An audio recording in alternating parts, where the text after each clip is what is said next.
It's everyone's favorite time here at Quantum TV. We're going to be doing the brightness of the Samsung S95F to show you guys if this thing is hitting the 4,000 nits that they advertised at CES 2025.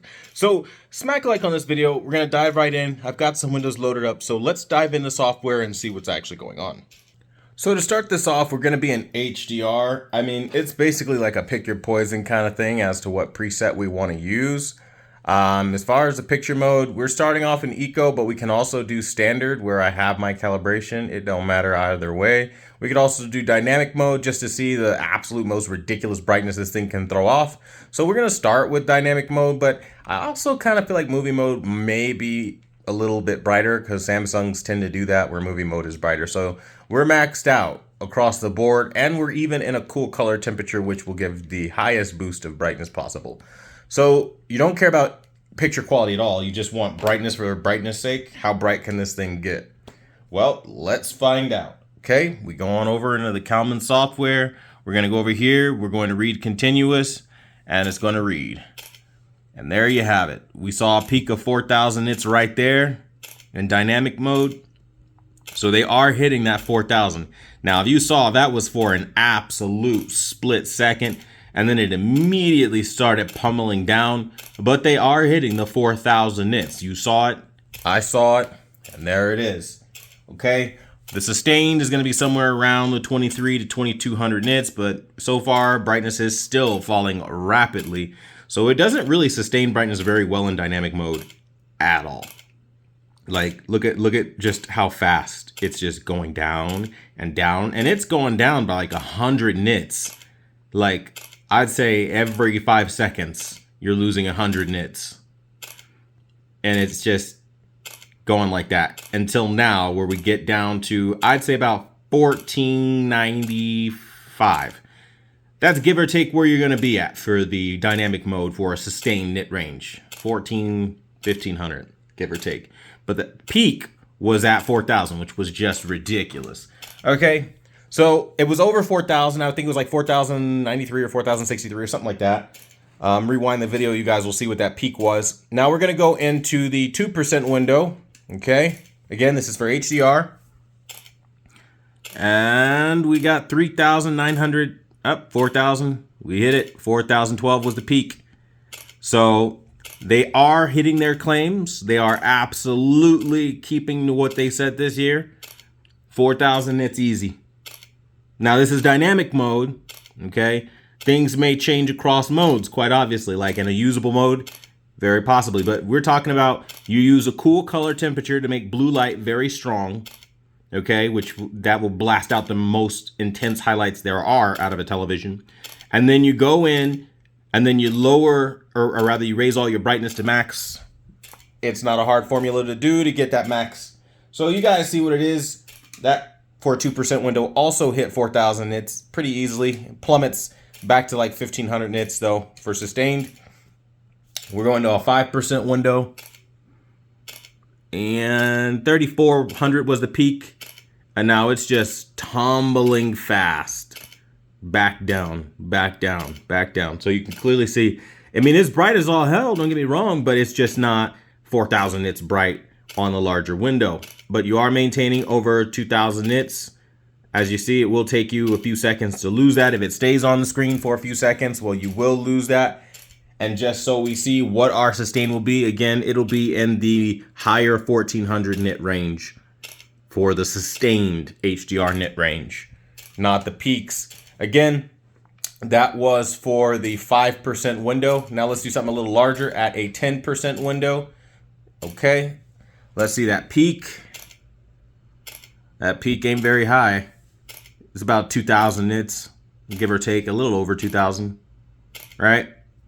So that's not fantastic. We're going to go over to the next window of stimulus, 25%. Okay. Go back to our software, 1,100. Nothing crazy there either, right? It's a bright TV, very bright TV. But you can clearly see it's not sustainable brightness. So it comes through, knocks you on your ass with brightness, and runs away, basically. Our peak for this, we're at 682. Now 600s, gonna go into the 5s now. So again, your brightness with this TV is not very sustainable. You'll get some amazing peaks though. So 50% brightness, that's what we're rocking. We do a 75% window. Okay, 75, we're in the 500s. Not that great. It's okay. I would prefer that number to be closer to 600. Let's go to full screen brightness for HDR in dynamic mode. And the full screen brightness is going to be in the 400s. Right? Okay. So that's dynamic mode right there. Okay. So now what we're going to do is we're going to stop our measurements in Calman. Okay. Now that we've stopped our measurements, we're going to go ahead and I skipped a couple frames forward in my program, had to go back. So now let's go into a different picture preset because presets are everything, right? So we're going to go now into movie mode, okay? And what I'm going to do is just raise the brightness if it's not already. It's already bright, bright, bright, bright. Active tone mapping, okay? Everything's bright, okay?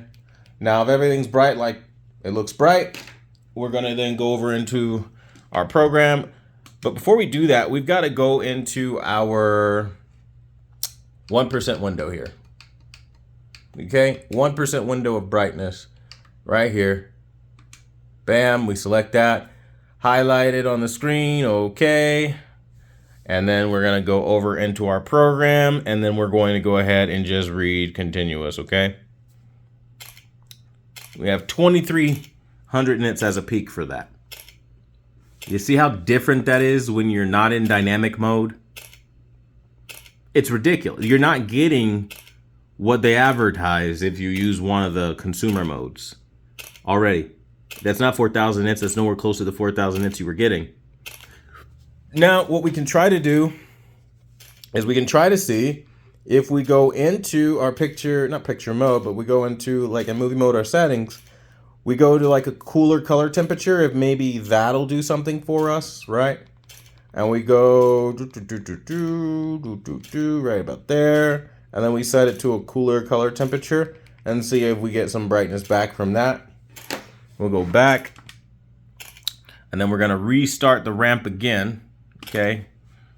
We're restarting it. And you still don't get that kind of brightness. So even if you use a cooler color temperature, not going to matter. And I would almost be willing to wager a bet that the only way you're going to get 4,000 nits out of this thing is if you put it in dynamic mode, which everybody knows dynamic mode is known for being what they call torch mode, where you just get the most amount of brightness, but none of the accuracy behind it at all. Well, that's what you're getting.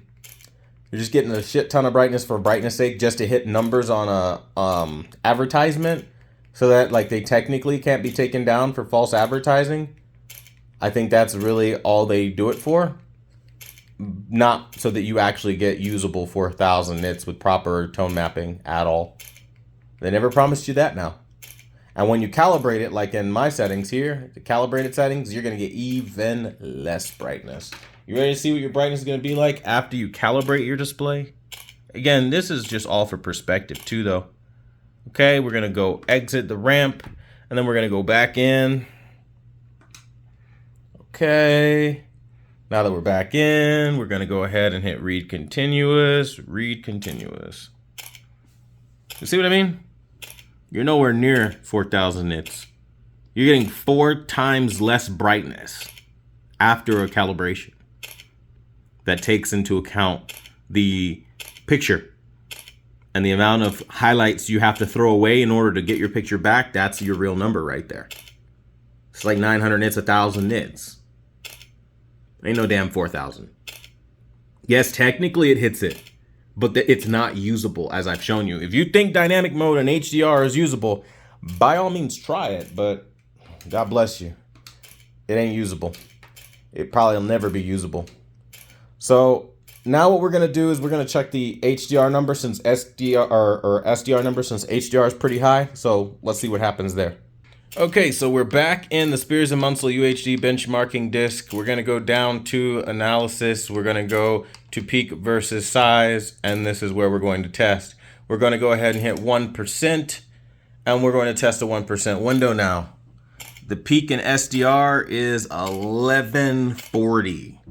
That's, again, 4 times less brightness than an HDR in dynamic mode, which we are in right now. Just for comparison, so you can see, go to brightness, we are in dynamic mode, and it's all maxed out. Cool, color temperature, everything.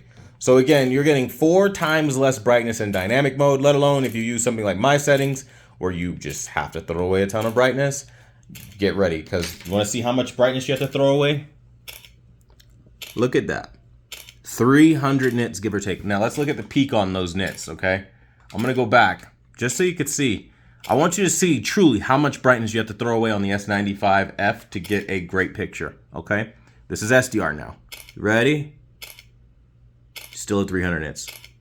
You have to destroy your brightness. Like, I mean, there is no real way otherwise. You're not going to get the contrast if you don't do that.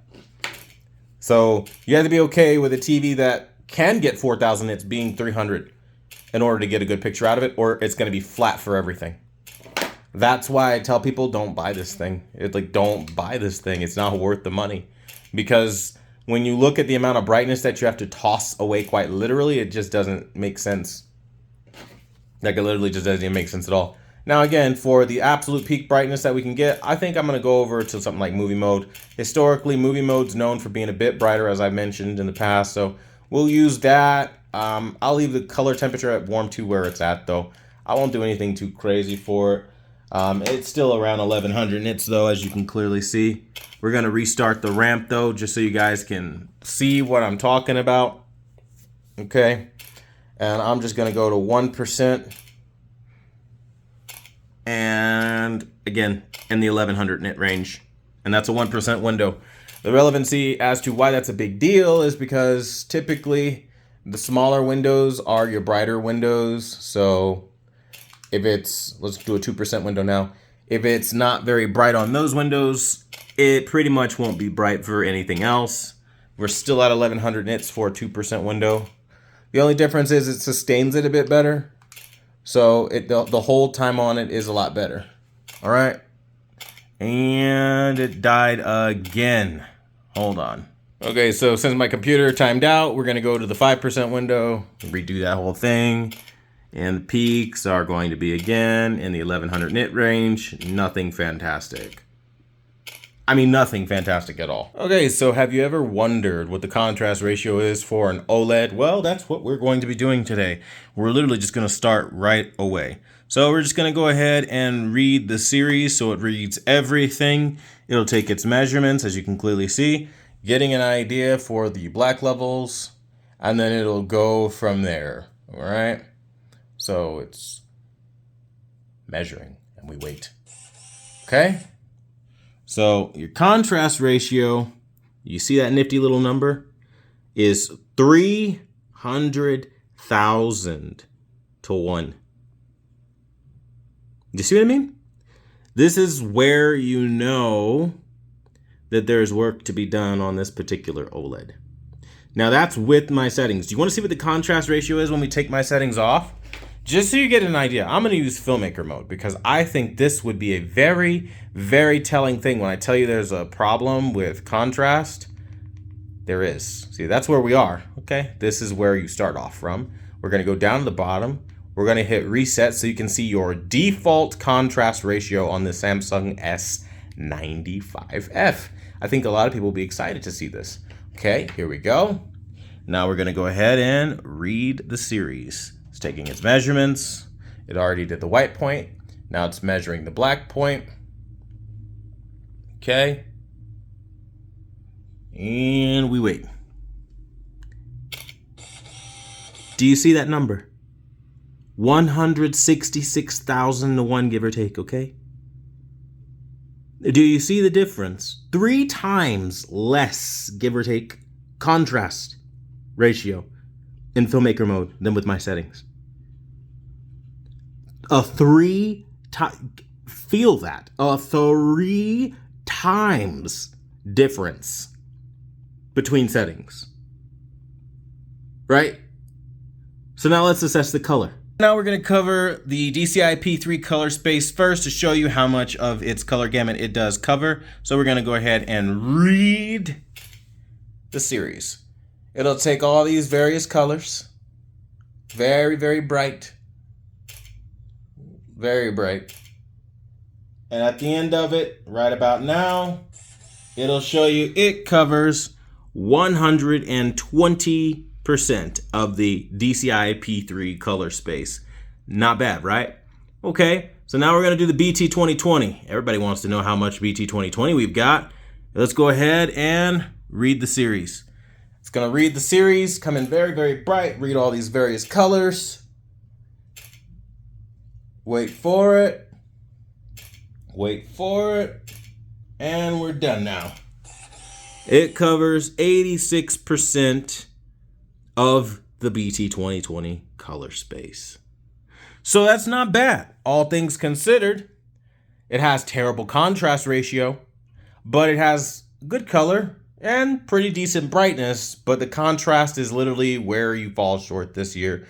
So I would say probably just buy an older model. But that being said, I want to know what you guys think about this in the comments down below. And as always, I want to thank you for watching the #1 brand in honesty. Until the next video, though, I'll see you guys later.